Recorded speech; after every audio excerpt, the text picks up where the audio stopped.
My friend, La Donna Emobel. We are going to be playing a standard classic. You might not remember the name of this tune, however, you will remember the melody.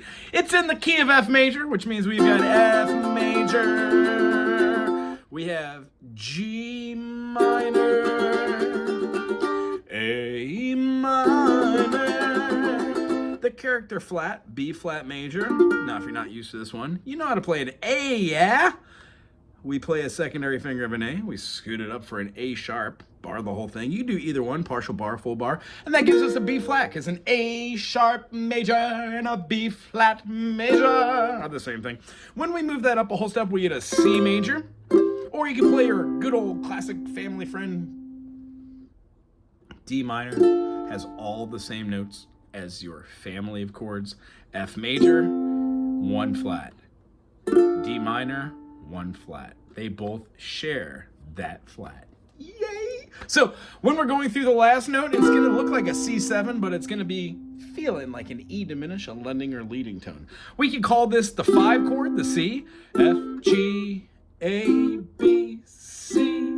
1, 2, 3, 4, 5. So if we play a 5 as a 7, it's called a 5-7 chord, which means we're just playing it as a dominant. We're adding that one more note to that triad. On this one particularly, it's C, E, and G. And then in the key of C, we would have no sharps and flats. So when we add the B flat, it's a minor 7th, not a natural major 7th.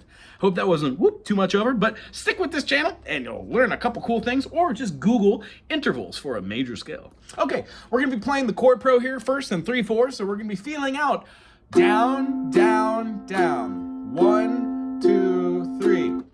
For those of you who are rhythm challenged, try and imagine a triangle. It really helps. 1, 2, and then 3. Ha ha! Here we go. 1, 2, 3. F is for 3 beats. C7. Hold that for another measure of 3, and then go back to the F. Here comes another measure of F to a C7. Hold that C7 an additional bar, and then go back to F.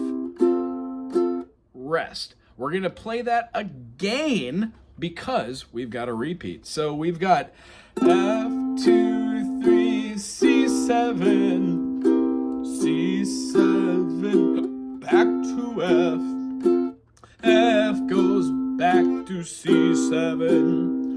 C7 inevitably goes back to F major. The next part we're going to hit is a G7. Now, this G7 is outside the key of F major. Why? We had a G minor in the key of, so we're going to be borrowing this 5-7 chord from the key of C. So 5-7 chord is the 5th of C, C, D, E, F, G. When we play this dominant chord, we're going to go back to the 1, which is our C, because we've changed keys. We now have another key change to the key of D, because we're playing an A7 as a 5-7 chord. D, E, F sharp, G, A. And then we're immediately going to go into a D minor. So one thing I want to show you for this is if we're going to play the G7, why not try playing the G7 and then put our pinky down on the C? Rather than playing the A7 with our first finger, which totally is acceptable, feels super correct, maybe play that with the third finger. It feels awkward. Here's your C, and then play with your third finger. So you can scoot up a half step and throw down your D. Or if you're going to be using an interval, play your C up top after your G7. G7, if you add the C, it's a G7 sus. Remove the G7 and you get your C. You can then move from the A7 with your first finger, nail down all of these 3, and then jump back to your D minor. Little convoluted, but it would sound like...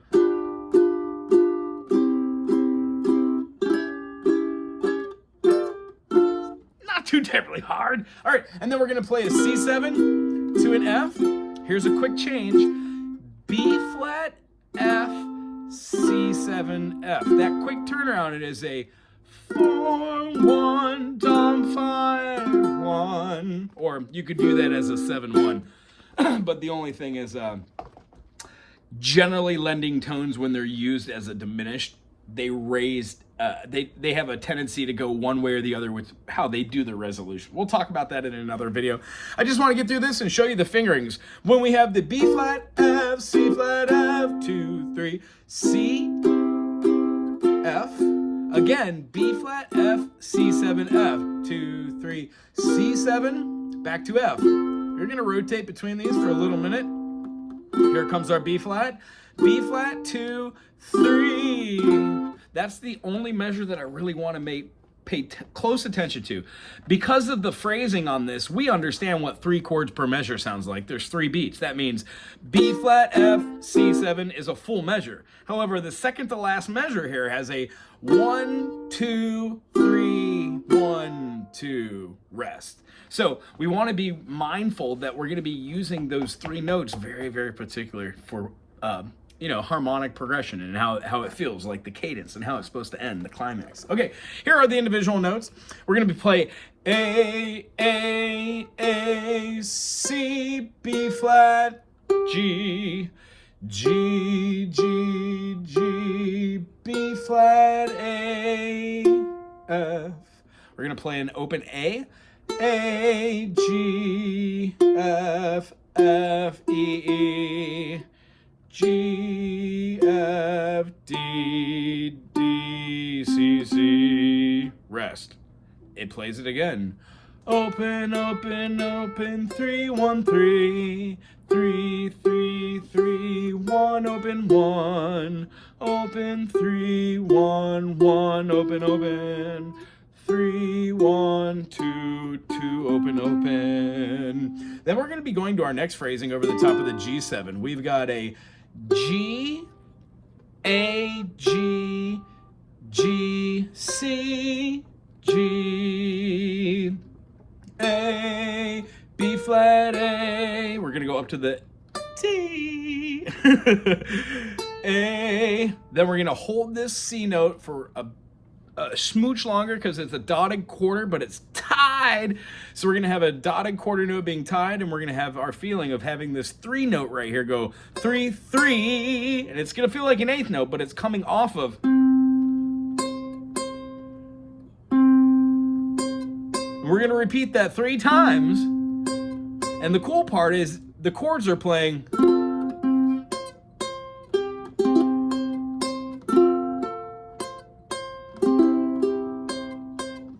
And then we land on our B flat. Excuse me. Hope that made sense. We're going to go up to that last measure in that quatrain there. 1, 3, 1, open is a triplet, meaning we're going to have a triplet. It's going to feel like this. B flat, C, B flat, A, G, do, do, do, do, do. Then we're going to hold out our F. It's going to be a half note, so it'll last for 2 beats. 1, 2, open. 3, 1, 2, 3, 1. So that also is a triplet over the top of our C7. We've got 3, 1, 3, 3, 1, da, da, da, da, which is gonna real fun for the fingers. First finger, and then you put your second, or your third finger on the 3rd fret over the top of the G and the C notes. So you have B flat, G, C. Ooh, so fun for the fingers. And then G flat, B, C, we're gonna hold that down and hit the open C, go all the way up top to the high C, that's a P8, perfect octave, and then we're gonna play the open A, F note, go up to the C, play the A note again, that is again going to be that quick phrasing, and then the open with the 3 again, there's our P8, here's the final run over the top of the C7, F, B flat, C7, F. Right on. We've got 1, 3, 1, 1, 3, 1, 1, 3, 3, 1, 3, 1, 3, 3, 3, 1, 3, 7, 5, 3, 1, open, 3, 1, rest, 1. Let's do that again. 1, 3, 1, and I'll just say out the name here. 1, 3, 3, 1. We're going to be doing a B flat, G, C. And the last time we don't go to the B flat, but we go to the F. Ba-do, ba-da-do, ba-do. Da, da, da, da, da, da, na, na, na, na, na. Rest. Na. So we have an 8th note, 8th note rest, ta, and then we end on the 1, and then there's a rest right out there to complete the 3/4. Here's what it all kind of looks like and sounds like with real time.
over the top of that Chord Pro. If you've got a partner to play with, how much more fun that you could trade off, work on dynamics, and maybe modulate to a new key. If you had fun today, please subscribe, throw something down in the comment section, and we'll see you soon. Bye.